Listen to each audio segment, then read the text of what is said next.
you so much for your patience and understanding. Technology can sometimes do this to us, but we have fixed the issue and we will get started.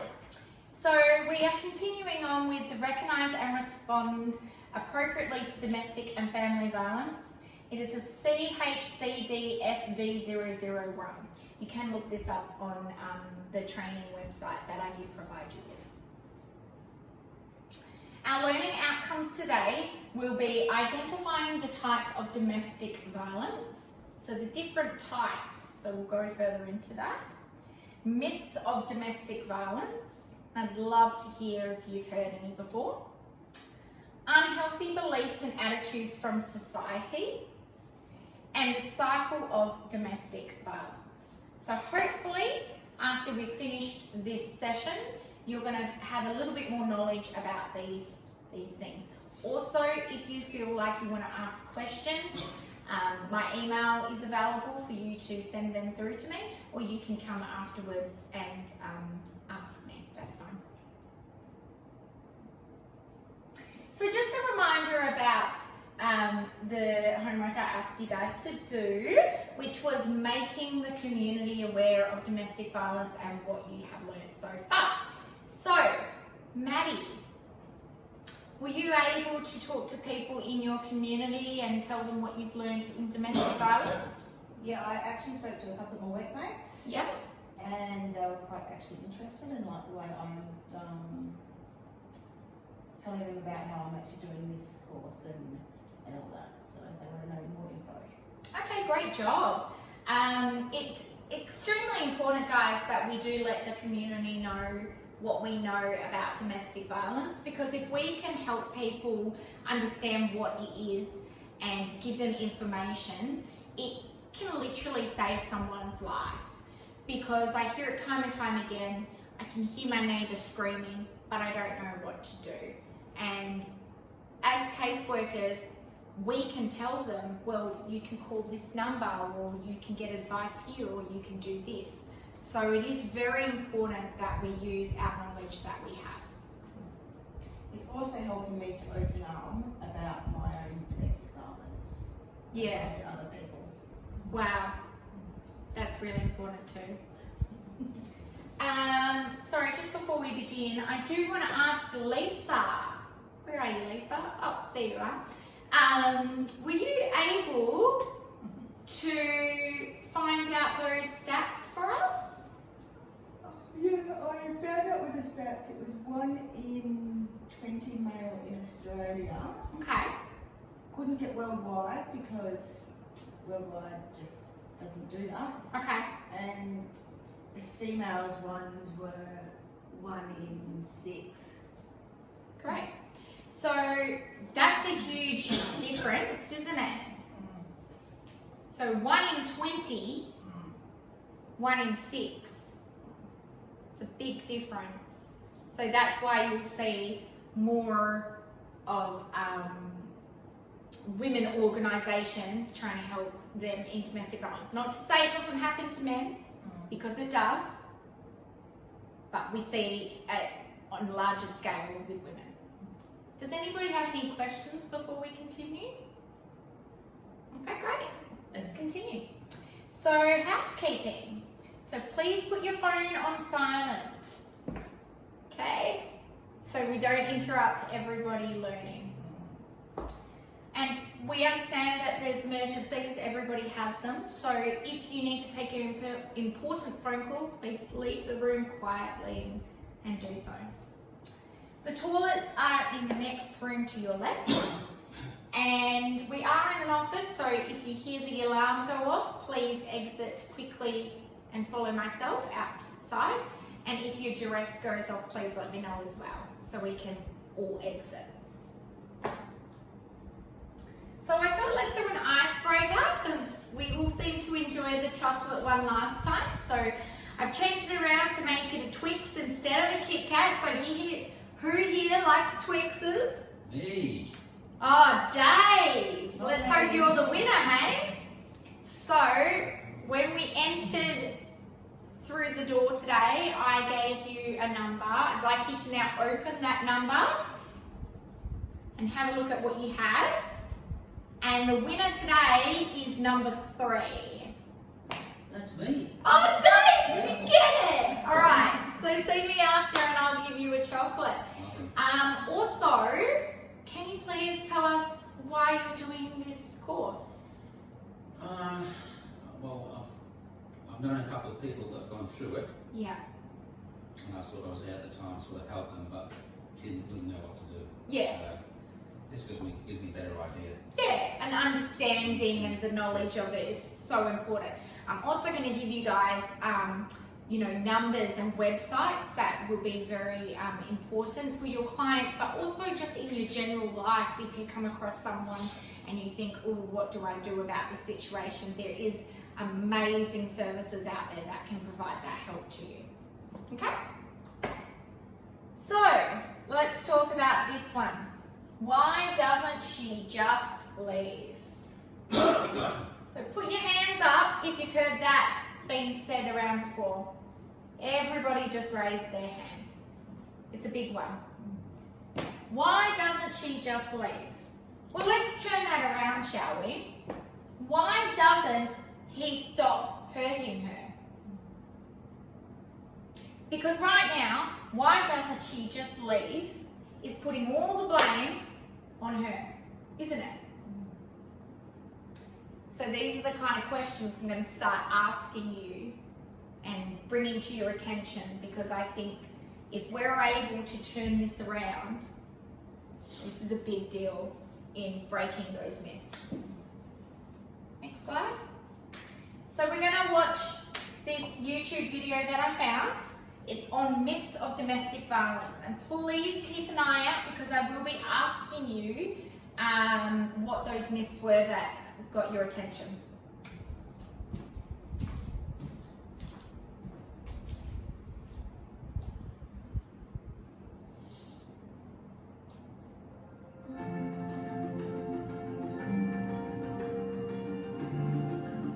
Hi, I'm Ashley. Hi, I'm Stacey. And we work at the Women's Care Centre at Edinburgh. Recently, we've seen a rise in calls to our Women's Helpline about domestic violence ever since COVID-19 has started. We are here to debunk 4 myths about domestic violence with you today. These myths are harmful because they lead to victims staying in dangerous situations for far longer than they should, and they also lead to bystanders being reluctant to intervene when intervention would actually be helpful. So, first off, some people think that domestic violence only consists of physical violence. That is actually not true. It consists of many different forms of violence, which makes sense actually when you think of domestic abuse as a pattern of behavior used to exert power and control over someone else. So some specific examples of domestic abuse is destruction of one's property, using the well-being of children to manipulate the victim, restricting the victim's movements, keeping them from seeing their family, and so on. The second myth surrounding domestic violence is the stereotype that there are typical perpetrators and typical victims of domestic violence. So we do see that there are some patterns in domestic violence where overwhelmingly perpetrators tend to be men, whereas victims tend to be women. That being said, however, there are many ways in which the stereotypes surrounding domestic violence can be subverted. What we see is that domestic violence can happen within families, between relatives, as well as between intimate partners. So domestic violence is definitely not just something that happens between husband and wife. We observe that domestic violence happens across all socioeconomic classes, not just low-income families. Many people think that perpetrators of domestic violence are under the influence of alcohol or drugs, or that they have some kind of personality disorder that influences them to act in the way they do. What we do frequently observe is that perpetrators are very much in control of their mental faculties and can choose where, when, and how they use violence.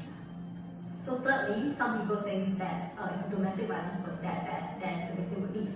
If the victim doesn't leave, then surely it must not be that bad. There are many reasons why a victim might not choose to leave, or they can't leave the relationship or the situation right now. And whether they leave or not is not an indication of the validity of their experience. They may not realize that what they're experiencing is abuse because they normalize the behavior, and they may be feeling or experiencing self-blame. Leaving is actually quite difficult and can sometimes be a dangerous thing to do. There is a tons of escalation from the perpetrator if they find out that someone's leaving. Other reasons why it might be difficult for someone to leave is a lack of family support from friends, and a lack of resources that they can use to help them leave. What's important to know is that perpetrators are not always abusive all the time. A relationship can provide real love and support to the victim and their children, and the victim may have assessed that it is actually a safer and beneficial thing for them to stay in the relationship at that current point in time. The fourth myth surrounding domestic violence is the stereotype that domestic violence is only a family affair and that outside parties should not intervene. Domestic violence is not just a family affair. However, there are certain limits to intervention. Sometimes intervention can be more risky than helpful. For example, calling the police prematurely to the house of where the violence is occurring, for example, can actually make the situation worse. If you do find yourself having to intervene in a domestic violence situation, do as far as possible, try to get the consent of the victim. Try as much as you can to explain to the victim why you are doing what you are doing. As a single bystander, you cannot do everything and you should not take everything on yourself. So do seek the support of professionals wherever you can. Okay, so what I will say about that video is in WA,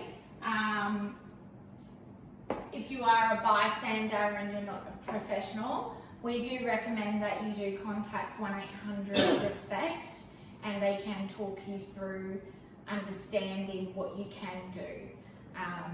Obviously different states have different things, but that's what WA does. So if somebody comes to you and goes, oh, I know this person in domestic violence and I don't know what to do, refer them onto a service that does, or refer them on to 1-800-RESPECT. The website and the phone that they have is great. They have that for them. So let's talk about those domestic violence myths. What have we heard before? What's some of them that we've heard before? Let's go. Drug and alcohol related. And have you heard that before? Many a times it happened to me. Mental issues. Family affair. And low income. Yeah.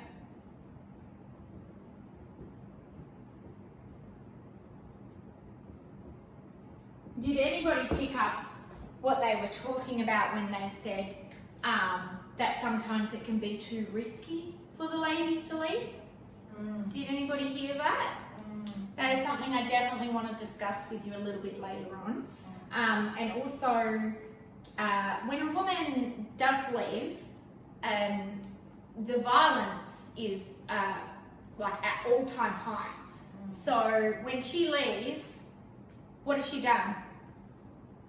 She's made the stand to leave. She's taken his power, Yes. hasn't she? Taking control back. Exactly. So in that time frame, they say it's up to a week, that it's more likely that she will be attacked and murdered. This is why it's super important that women that are in this situation do attend a refuge so that they can stay safe. Okay? So when we look at these myths, so Lisa, you said you've heard of the drugs and alcohol one. Who have we got here? Peter. What myths have you heard before? If why doesn't she just leave if it's that bad? Yeah, that's a big one, isn't it?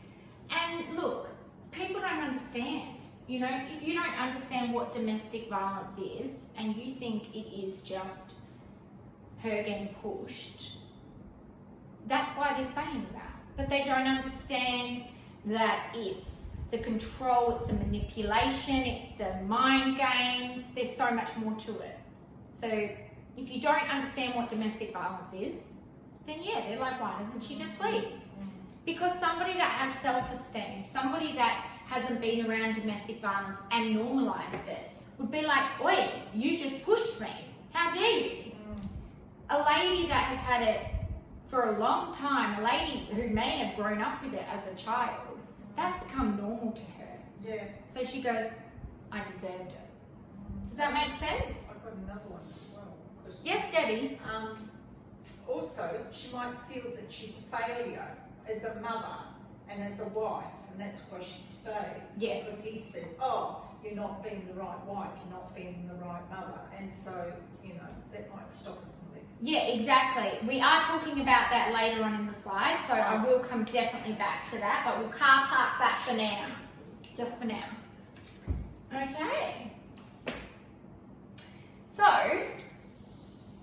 from everything that we've learned so far, I'm just going to ask a few people, what do you think domestic violence is? So, Robert, can you tell me what you think domestic violence is? I think it's mainly control and domination over somebody else. Yeah.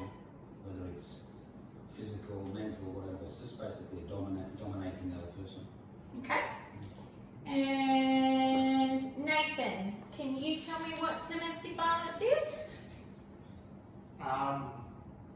When it's not her choice anymore.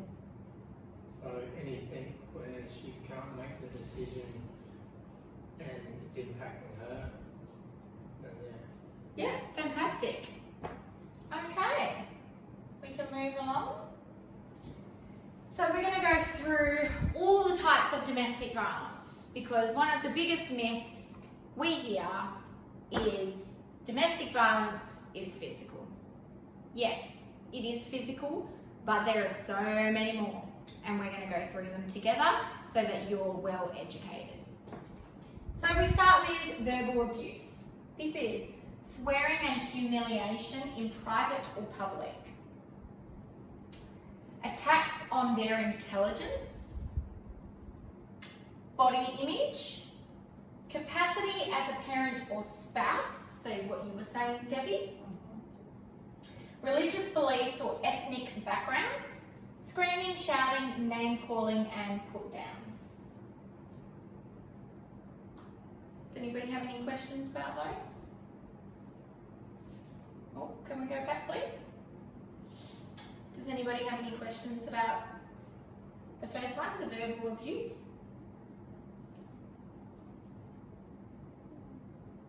Is there any that you haven't heard before?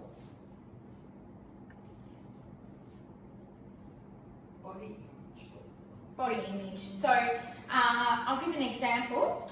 That's like when he calls her fat. You're not pretty enough. You're not beautiful enough. He's picking on what she looks like. Anybody else? Okay. Next slide. So then we move on to physical abuse. So we've got, and please keep in mind that some of these are quite heavy, okay? So if you need to take a moment, please do so, or we can take a coffee break if everybody needs to, okay? Direct assault on the body. This includes choking, strangulation, shaking, eye injuries, biting, slapping, pushing, spitting, burning, punching, kicking, pulling hair. Now I do want to mention that WA has just recently passed the bill for strangulation. Previously it wasn't actually attempted murder and it wasn't abuse on a victim. Yeah, unbelievable. So basically, strangulation before the bill was passed a few months ago was aggressive behaviour if it happened to a partner, when now it's taken into huge consideration as no, that's attempted murder or that's a very serious crime. What if they got out of the relationship Mm-hmm. and then the teenage child is starting to do the same Mhm. behaviours and tries to strangle the person? Is that also attempted, or is that just... It depends how old the child is. Obviously, like the law applies. Like, for example, let's say a 7-year-old does it. Well, the courts and the police see that as that's a child, and we need to attend to that and needs to go to play therapy or counselling.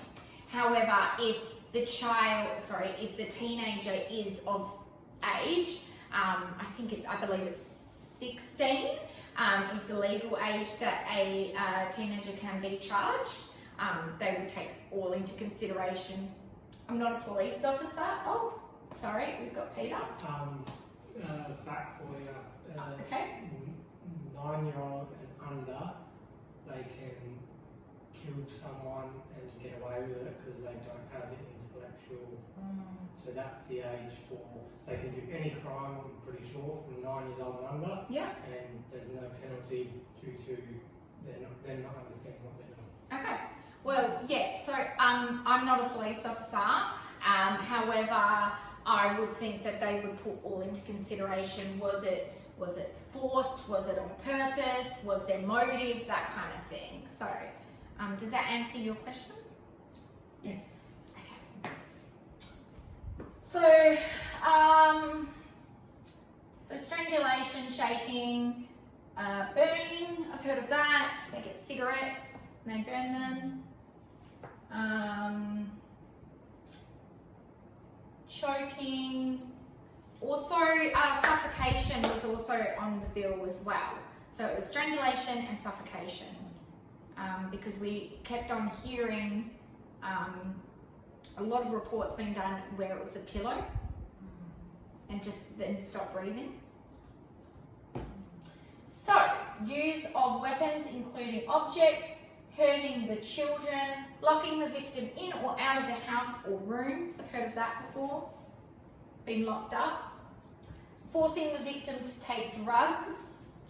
Has anybody heard their client mention something like that? That they have to take drugs?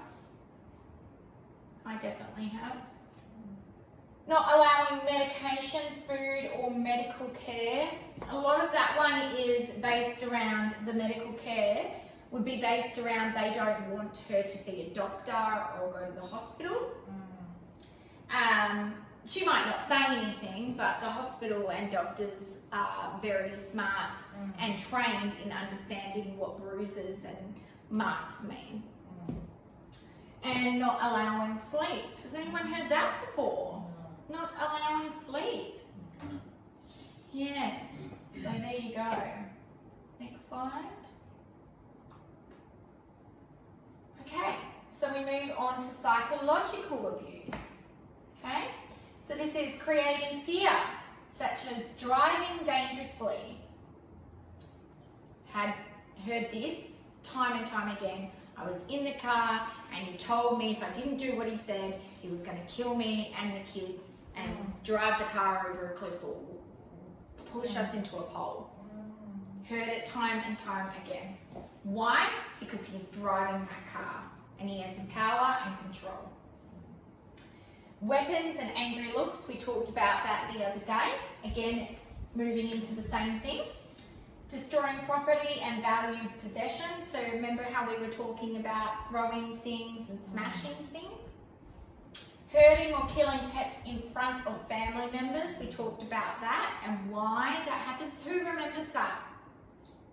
Yes. Maddie, can you tell us why they do that, just so we remember? Just so they can have the control and you'll be more scared of them. Yeah, exactly. Saying that the police and the courts will not help, support or believe the victim.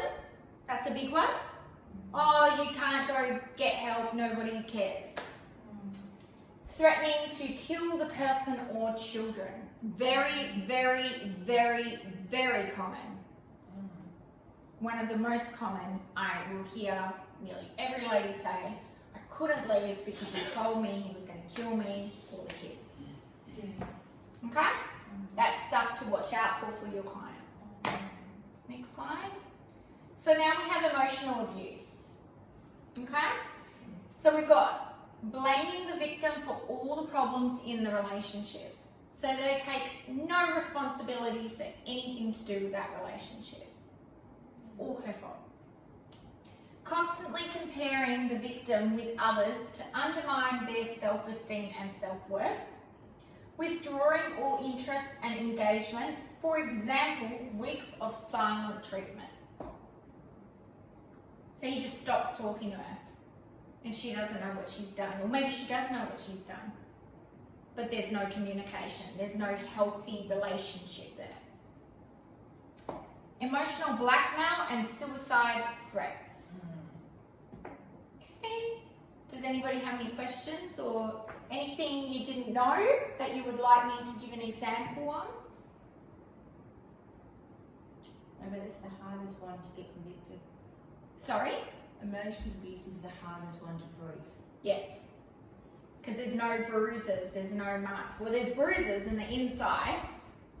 You know, her mental well-being is definitely bruised. But it's very hard to report, get charges laid in regards to that. I didn't know about silent treatment. I thought that they would just keep going on and on and on. But I guess it can go two ways. It depends on what the perpetrator decides to do. Yeah, they could be in the victim's face, or they could go the complete opposite way. So now we move on to social abuse. Has anyone heard this before? Yeah. Okay. So isolation from family and friends, such as ongoing rudeness to family and friends to alienate them and limiting contact with those family and friends. Instigating and controlling the move to a location where the victim has no established social circle or work opportunities. This one we hear in other cultures other than Australia. So I had a lady come from Thailand and they got a work visa, and because they were married, they were both on that work visa, and he's taken her here so that she knows nothing. So you imagine going to a whole other country where you can hardly speak the English, not knowing your rights, not knowing how to catch a bus, nothing.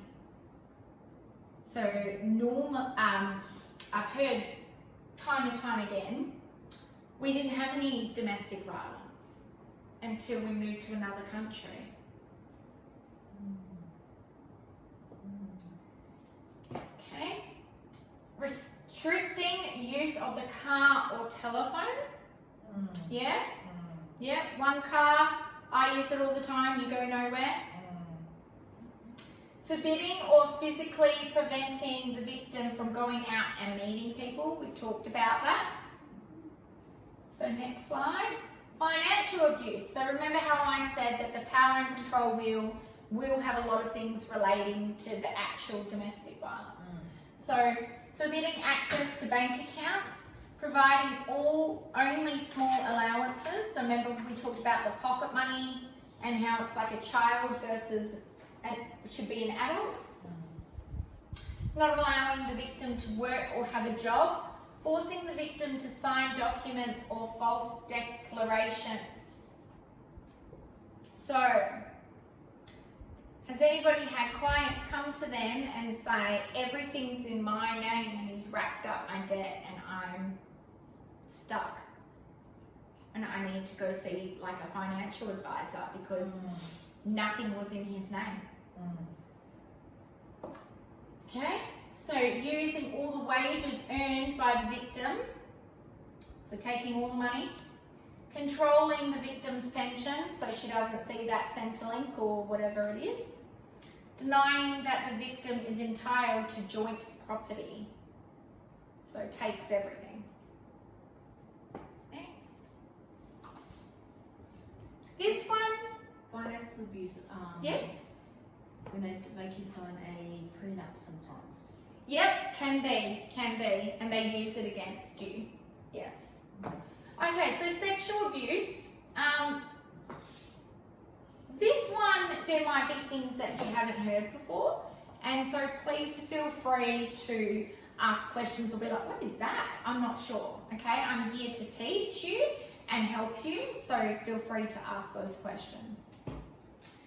Any form of pressured or unwanted sex, assaulting their genitals and hurting your private parts, forced sex without protection against pregnancy or a sexual transmitted disease, making the victim perform sexual acts unwillingly, including talking or distributing photos without their consent, or criticising or using sexual degrading insults. So before I move on to the next slide, does anybody have any questions? So we're moving right along to spiritual and religious abuse. This is using spiritual and religious beliefs to scare, hurt or control you. Stopping you or shaming you for practicing your spiritual or religious beliefs. Forcing you or your children to take part in spiritual or religious practices when you don't want to. Forcing you to raise your children according to these spiritual and religious beliefs you don't agree with. Okay, this one I hear a lot. Using religious or spiritual leaders or teachers to force you to stay in a relationship or marriage as an excuse for their violent and abusive behaviour. They stop you or your children from getting medical or health care and force you into a marriage you do not want. Okay? So this one I hear a lot. Well, you're married, so you deal with it. Well, you're married, you chose him or you chose her, so that's it. You can't be happy. You're in a domestic violence and that's just it. That's not true. That happens more overseas, isn't it? I actually hear it's very common over in Australia in some religions, but yes, you are right, in other cultures as well. Okay, this one might surprise you. This is reproductive abuse. So, put your hand up if you've heard of this one. One person. Okay, let's go through it. Forcing or pressuring you to have unprotected sex to become pregnant or to have an abortion. Yeah. Passing on a sexually transmitted infection that they know they have. Doing things to stop your birth control, such as throwing them away, hiding them and stopping you from buying one so that you fall pregnant. Preventing or limiting your access to sexual health services and information. And forcing you to have an operation to remove your genital parts. So does anybody have any questions about any of those? I can explain what they are. The operation probably don't know what's that all about. Is that a religious thing or is it some cultural thing? This one I believe can be cultural. It can be, but it also can just be like instead of them wanting her to get pregnant, they don't want her to get pregnant, so they take her her reproductive system out so it doesn't happen, which is very sad. Very, very sad. What about the one that says preventing access to sexual, what's that all Health about? services? Yeah. That's so that she can't basically say anything to like a doctor. She couldn't say, I'm not on any medication at the moment, so I could fall pregnant, or like it's so that she can't reach out to those resources that she needs. Oh, okay. Yeah. Okay. So trying to get them to fall pregnant so they stay with them with the child. Sometimes that can be the case. Sometimes it can be many different reasons. But this is domestic violence. Wow. Yeah. Wow. Yeah. Okay, so now we're moving on to image-based abuse. Okay, so who's heard this one before? One person. One person. All right, let's go through it together. As known as revenge porn. It's when a nude or a sexual image of you is taken and shared without your permission. Okay? it happens a lot more when the woman has left. So when they were together, they had a sex tape, or he made her take pictures of her naked, and now she's left. He's like, right, I'm going to get back at you and do this, which is horrible. I've had clients that have had naked pictures and sex tapes put on Google, like gone to a pornographic website. You can't do anything about it. It's gone forever. You can now lay charges if you can prove it, but it's gone forever. Very, very sad. Sharing or threatening to share intimate, nude, sexual photos or videos with your friends, family, strangers in person on internet or social media. Now, that one is like, that's scary, right? Like, if your ex or your partner came to you and said, I'm going to get that nude picture of you and send that to your mother, that would just, you can see the disrespect, yeah? You can see it. Accessing personal computer files to steal images. Photoshopping a person's image onto a sexual photo or video. So what do we think that is?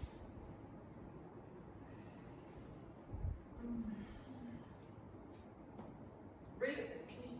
Sure. So photoshopping a person's image onto a sexual photo or video. They put their head onto a beautiful body. Yeah. So say like there's a naked lady, instead of it being her face, it would be the victim's face, which is horrible.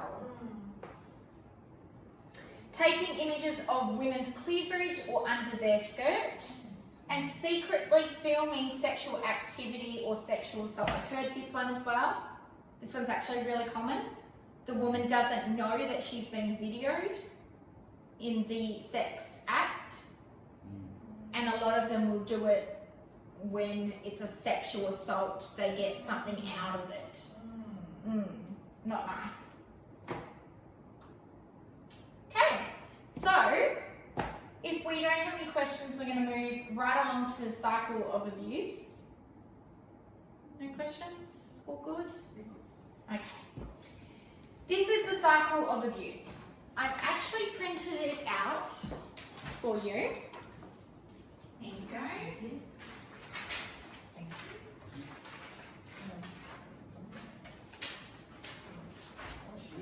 Okay.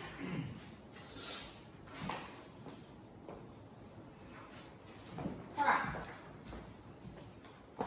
So we see here we have tension, violence, and the honeymoon. Tension, this feels like walking on eggshells. Violence, it's when the abuse happens. And the honeymoon is when he says it's never going to happen again. You know, I'm sorry, let's start again. What we found with the cycle of violence is this can be from one day to a week. It really depends on the individual's domestic violence. However, we have found that the more it happens, the faster it goes.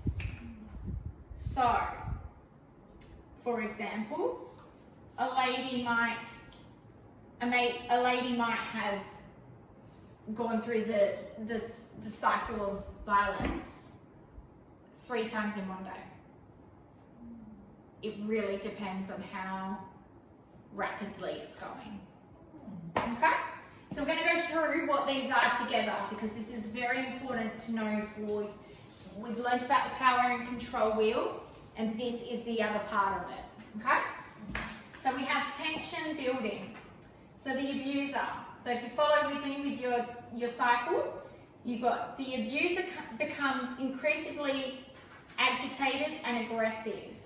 Some behaviours include crazy making, criticising, displaying moody behaviour, drinking and drugs, nitpicking, putting down, threatening, withdrawing affection, and yelling. Okay, so that's what he does. the victim senses the abuser's agitation and has the feeling of walking on eggshells. We heard that saying before? Eggshells? The victim will do anything to avoid the explosion. So some of the behaviours include she'll just be agreeable and won't disagree with anything he says. Nothing. Okay? So, oh, you know, make you a coffee? Yeah, I'll make it. Or, oh, I'm going to go out and buy a PlayStation. Yep, go do it. You know what I mean? Everything is yes and okay because she doesn't want to start him off. She knows. Attempting to calm and soothe. Intense focus on keeping children quiet. So, Lisa, this is important for you to know. The woman will, when there is an tension cycle, they will be keeping that kid quiet and making sure that the house is clean and the kid doesn't make a mess and try and keep them as safe as possible because they don't want him to go at them. Excessive nurturing, trying to show him love and keep him calm. Staying away from family and friends. Why do you think they might do that? Because they like being in control and they don't want the family and friends to know what he's doing. That's for the perpetrator. This is for the victim. So why would the victim want to stay away from friends and family if there's tension? Ashamed, or don't want them to know what's going on. Not exactly, guys. What they're doing here is they're staying away from family and friends because that might start him up. Does that make sense? So, time and time again, you'll hear, well, I didn't let my mum come over because, you know, she may have said something that would have pushed him over the edge and he was attacked. So they do everything in their power. So a victim will do everything in their power to keep the peace on a big scale. Yeah. So, you know, the normality needs to stay the normality. So no one come in the house. We can't have anyone here. You know, I'm walking around on eggshells making sure I'm not going to get attacked or my kids are going to get attacked. Because usually the family pick it up. Yeah, the family pick it up, or maybe, you know, the mum going to, oh my gosh, look at the house, it's such a mess, and then bang. As soon as mum leaves, he's off. Alright? Trying to please the abuser and trying to reason with the abuser. So yes. Okay? So, now we're moving on to the incident or the violence. Okay, so move round your cycle. Okay, so the abuser instigates aggressive verbal or physical abuse in attempt to control and oppress the victim. Okay, but also I want to mention that it isn't just aggressive physical and verbal, it's all the ones we've previously mentioned. We just see these ones more common. Okay? Some of these behaviours include destroying property, hitting, humiliating, imprisonment, raping, strangulation, using weapons and verbally abusing. Okay? So now he's doing what he does. He's attacking her. Okay? So what does the victim do? The victim may feel they need to protect themselves, escape or call for help. Some behaviours include leaving, police called by victim or witness, protecting self, try to calm battery, and trying to reason. Yeah? Which anyone would do if they were getting attacked like that. However, the next slide explains why we see time and time again a lady going back. Okay, I'm going to explain why. So we call this the honeymoon phase. So the abuser feels guilty for inflicting abuse, behaviour, or attacking, of concern, of being found guilty of abuse, shamed by others or left by the victim rather than feeling sympathy for the victim. Okay? So they're feeling like embarrassed that people know what he's been doing because she's gone and said it to someone. Okay? So this is what they do.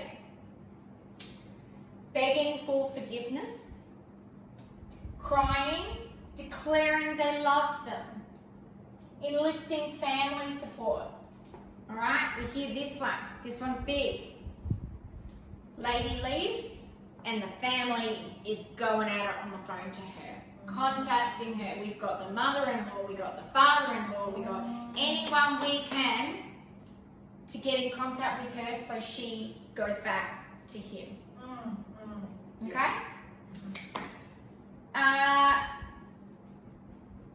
Doing romance gestures, so flowers, phone calls, text messages, all that lovey-dovey stuff.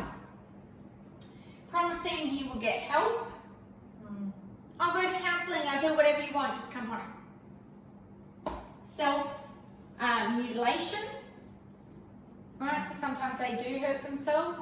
Well, you made me, slip my wrist and now I'm in the hospital because you left me. And wanting to get counselling together. So he goes, well, let's go get counselling together, we'll sort this out. Alright, so the victim feels relieved, cared about, and questions their responsibility for the abuser. They are happy to be in a place of peace, and the victim believes there is hope for the future of the relationship. Some behaviours include agreeing to stay, attempting to stop those legal procedures such as VROs. And when I say VRO, if you don't know, it's a restraining order. Feeling happy and hopeful of the change. Returning to taking back the abuser and setting up counselling. So, I'm pretty sure you guys hear this as much as I hear it, but I thought one day he'd change. That's why I stayed. Because I thought one day I'd wake up and he'd just stop hurting me. They don't just say that because. They say that because they're constantly going through this cycle.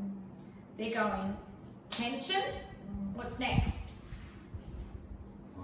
Violence, and then honeymoon. And like I said, some of them are going through it a few times a day. That would be extremely confusing, wouldn't it? And this is the control, this is the manipulation, this is what these ladies are going through. So, now that we've talked about what we've learnt today, I'd like to just clarify with you a few things.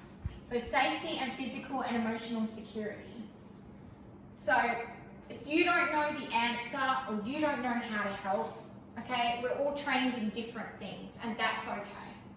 We need to speak to that right resource that knows how to attend to those issues. Okay? You can't do it alone. What is a safety plan? Has anybody heard that word before? What is a safety plan? To keep the person safe from the abuser. It's, And where to go next if something happens.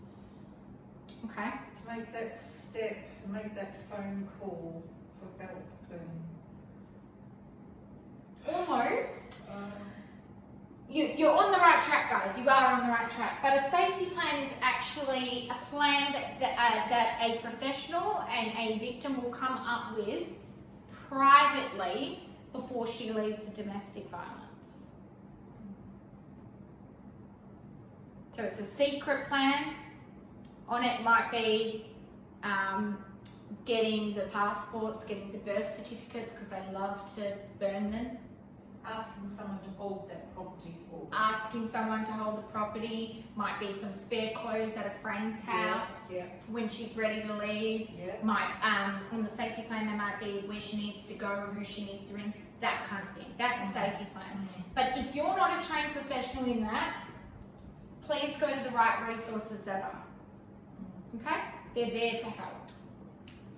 Understanding the safety and welfare of any children, whether it is a client or not. Now, we talked about this a few days ago.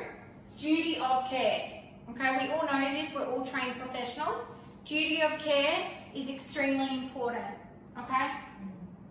Even if your client is saying, oh please, please, you know, he doesn't hurt the kids that much, and you know that she said the other day that he hurt them, or she's scared that he's gonna really hurt them, you need to take that emotional out of that and protect that child. And we need to make sure that we are reporting. It is our job. It is our job. Okay, so here's some numbers, and I will be giving you a flyer with these on as well. So we've got crisis care, we've got women's DV helpline, you've got a multicultural women's advocacy service, and legal aid, which is great, so that's when they need a lawyer, and DV legal services. So they are designed to understand in regards to domestic violence cases. So you don't have to go through just a normal lawyer. Okay? So let's summarise what we've learned today. It's been a big day, we've learned a lot, so let's go through it. So we've talked about the myths and attitudes of domestic violence. Yeah, all those drugs, alcohol, mental, family affairs, low incomes, why doesn't she just leave, that kind of thing. We've talked about verbal abuse, psychological abuse, emotional abuse, financial abuse, physical abuse, sexual abuse, harassment and stalking, spiritual and religious abuse, reproductive abuse, image-based abuse, cycle of abuse, and safety and physical emotional security.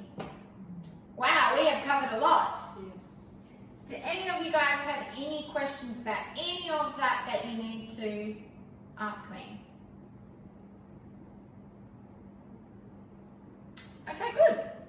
So I have my feedback forms that I'd love you to fill out so that, again, we can make sure that you get everything you need out of this unit. And thank you so much for being part of today's session. Thank you.